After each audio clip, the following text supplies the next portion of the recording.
नमस्कार। आज हम एक बहुत ही दिलचस्प लेख पर गौर कर रहे हैं। इसका शीर्षक है brain page added time BAT, brain page निर्माण में समय का मूल्य। शिवा नारायण जी ने लिखा है तक्षशिला पेज पर। हाँ, मैंने भी देखा ये लेख, काफी इंटरेस्टिंग है। बिल्कुल, इसमें कुछ नए थोड़े अलग से विचार हैं, जैसे लर्नोग्राफी, फिर ये brain page added time BAT कहते हैं इसे। हाँ, BAT, GOT, BPH। हाँ, वही लक्ष्य उन्मुख कार्य संचालन GOT और ब्रेन पेज आवर्स BPH। सुनने में थोड़े भारी लगते हैं ये शब्द, है ना? हैं तो थोड़ी तकनीकी, पर कॉन्सेप्ट मजेदार है इनका। तो आज का अपना मिशन यही है, समझना कि ये जो पूरा नजरिया है ये समय को कैसे देखता है और सीखने को ज्यादा असरदार, ज्यादा इफेक्टिव बनाने की बात कैसे करता है। बिल्कुल, चलिए इस पर थोड़ी विस्तार से चर्चा करते हैं। तो लेख शुरू होता है एक जानी पहचानी बात से। समय, वो कहते हैं, बहती नदी जैसा है, एक बार गया तो गया, वापस नहीं आता। सही बात है। और अक्सर जैसे अपने क्लासरूम्स में होता है, ये कीमती समय बस निष्क्रिय सुनने में चला जाता है। मतलब बस बैठे हैं, सुन रहे हैं, कुछ खास हो नहीं रहा। हाँ, जैसे पानी बह गया, बस कोई इस्तेमाल नहीं हुआ उसका। एग्जैक्टली। और देखिए, यहीं पर लेखक लर्नोग्राफी की बात लाते हैं। एक नया शब्द है, पर आइडिया सीधा है। क्या है ये लर्नोग्राफी? इसका मतलब है समय को ऐसे ही बहने मत दो, उसे पकड़ो, उसे काम में लाओ, सक्रिय रूप से। अच्छा। हाँ, जैसे नदी के पानी को रोककर सिंचाई करते हैं, वैसे समय को ज्ञान बनाने में लगाओ। ये जो पुरानी सोच है ना कि कितने घंटे क्लास में बिताए, हाँ, अटेंडेंस वाली बात। बिल्कुल उससे हटकर ये कहता है कि देखो कितने घंटे दिमाग ने असल में काम किया, यानी कितने ब्रेन पेज घंटे बने। ब्रेन पेज घंटे, ये नया है। अच्छा, तो फिर ये ब्रेन पेज एडेड टाइम या BAT, ये क्या चीज हुई? इसे थोड़ा खोलते हैं। क्या ये वही क्लास में बैठने वाला टाइम है? नहीं नहीं, बिल्कुल नहीं, यही फर्क है। BAT जैसा लेख बताता है वो खास वक्त है जब सीखने वाले का दिमाग, मतलब सच में जानकारी को ज्ञान में बदल रहा है। एक्टिवली। हाँ, एक्टिवली। जब दिमाग कसरत कर रहा है, पढ़ रहा है, सोच रहा है, कनेक्शन बना रहा है, प्रॉब्लम सॉल्व कर रहा है। ये वो वक्त नहीं जब आप बस फिजिकली प्रेजेंट हैं, पर दिमाग कहीं और सैर कर रहा है। ये सीखने का सबसे क्या कहते हैं, प्रोडक्टिव हिस्सा है, काम का हिस्सा। तो मतलब अगर मैं क्लास में बैठी हूँ पर मेरा ध्यान फोन पर है या खिड़की के बाहर, तो वो समय BAT में नहीं गिना जाएगा। बिल्कुल सही पकड़ा।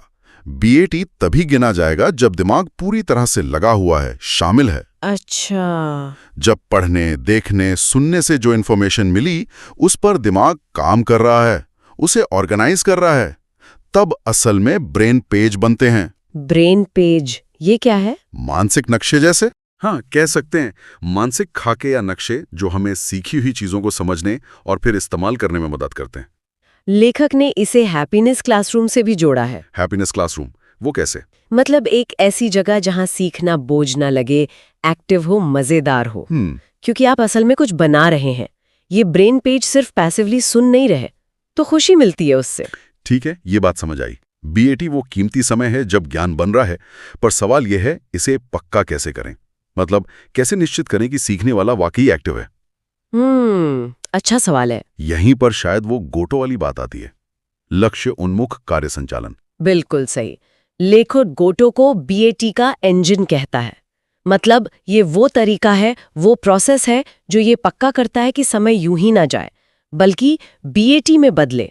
कैसे करता है ये? इसमें होता क्या है? इसमें सीखने वाले सिर्फ लेक्चर नहीं सुनते, वो कुछ खास काम करते हैं, छोटे छोटे तय किए हुए लक्ष्यों पर। लक्ष्य उन्मुख, मतलब यही हुआ, छोटे लक्ष्य। हाँ, जैसे मान लीजिए न्यूटन के नियम पढ़ रहे हैं, तो सिर्फ सुनना नहीं, शायद उस पर बेस्ड कोई सवाल हल करना, या उसे अपने शब्दों में लिखकर समझाना, या दिमाग में उसका कोई सीन बनाना। अच्छा, प्रैक्टिकल एप्लीकेशन। हाँ, इसमें हाथ भी चलते हैं, मतलब मोटर ज्ञान का इस्तेमाल, और दिमाग भी। जैसे मनी मन किसी प्रोसेस को दोहराना, जिसे मेंटल रिहर्सल कहते हैं, या किताब में दिए स्टेप्स फॉलो करना। इसमें छात्र खुद एक्टिव होते हैं।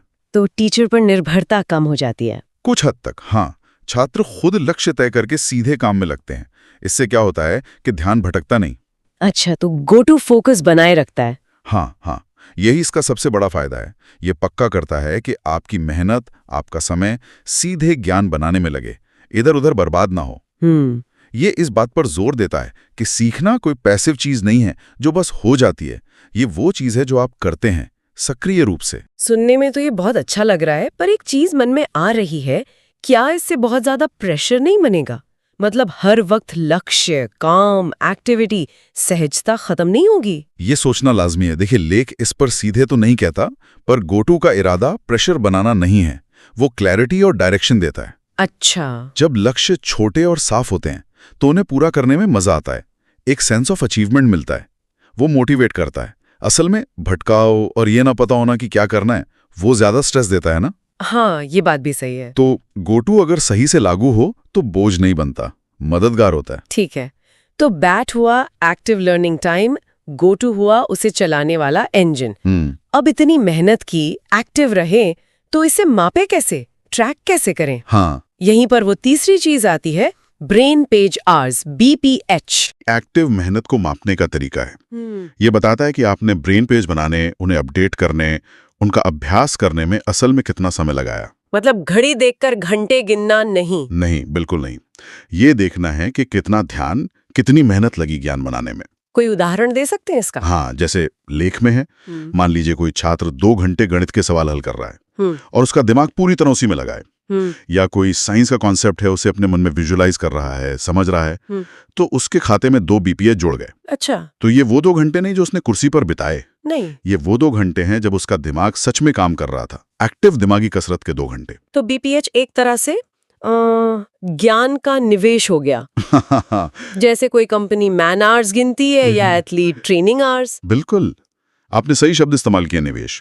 ये आपके सीखने में लगे असली एफर्ट को मापता है। और लेख कहता है जितने ज्यादा BPH आप जमा करेंगे, हाँ, उतनी ही आपकी याददाश्त पक्की होगी, समझ गहरी होगी और आप सीखी हुई चीज को ज्यादा तेजी से इस्तेमाल कर पाएंगे। अच्छा। लेखक ने एक अच्छी तुलना भी की है, जैसे कसरत से मसल्स बनती हैं, हाँ, वैसे ही बार बार ब्रेन पेज बनाने से, उन्हें सुधारने से दिमाग की ताकत बढ़ती है। जितना ज्यादा एक्टिव अभ्यास, उतना ज्ञान पक्का।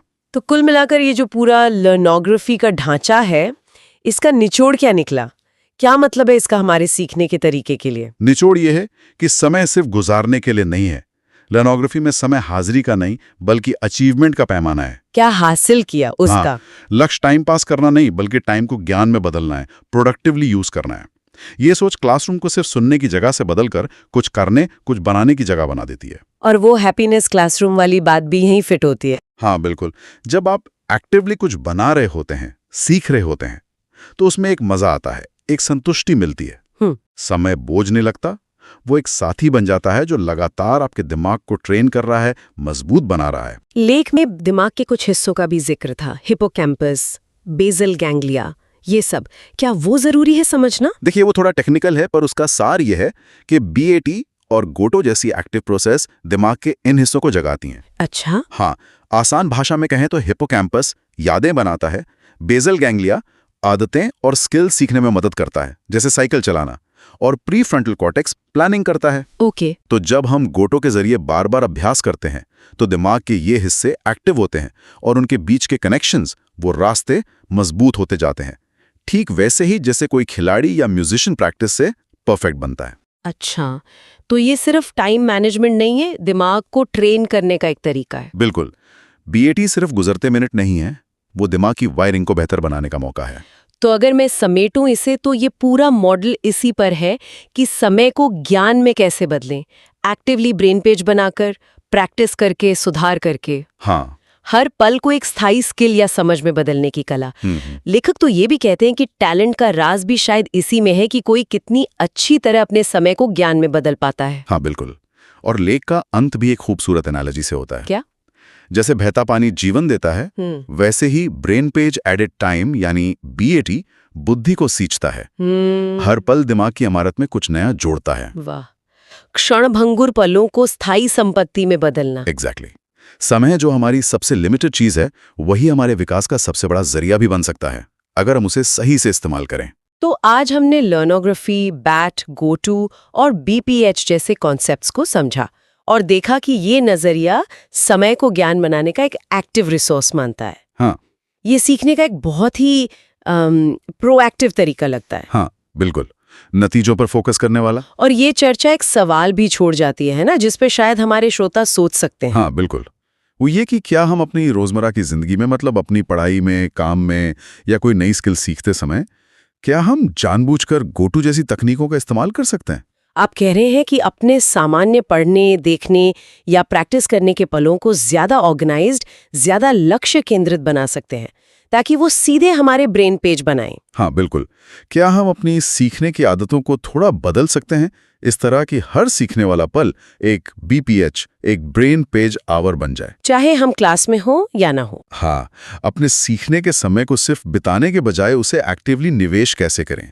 ये वाकई सोचने वाली बात है कि इस पूरी सोच को हम अपनी पर्सनल लर्निंग स्ट्रैटेजी में कैसे ला सकते हैं। ये एक दिलचस्प विचार है सोचने के लिए।